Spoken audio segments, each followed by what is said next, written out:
મધ્ય નેપાળમાં ભૂસ્ખલનના કારણે મુસાફરો સાથેની બે બસ ત્રિશુળી નદીમાં ખાબકી, અંદાજે 65 લોકો લાપતા, બચાવ અને રાહત કામગીરી પૂરજોશમાં।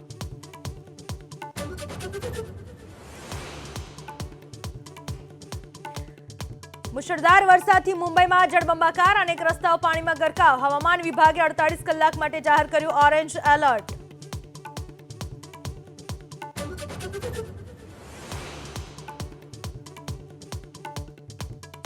અમદાવાદની શાંતિ એશિયાટિક સ્કૂલમાં વાલીઓનો હોબાળો। ગુરુવારે શાળામાં એસીમાં બ્લાસ્ટ થયાની જાણ ન કર્યાનો વાલીઓનો આરોપ। મોકડ્રીલ હોવાનો શાળાના સત્તાધીશોનો દાવો।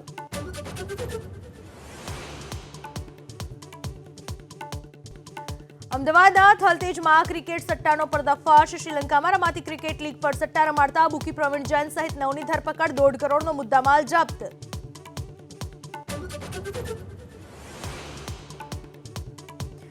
ઉદ્યોગપતિ મુકેશ અંબાણીના પુત્ર અનંત અંબાણી રાધિકા મર્ચન્ટ સાથે આજે લગ્નના બંધનમાં બંધાશે। જીઓ વર્લ્ડ સેન્ટરમાં સમારોહ। દેશ વિદેશની હસ્તીઓ થશે સામેલ।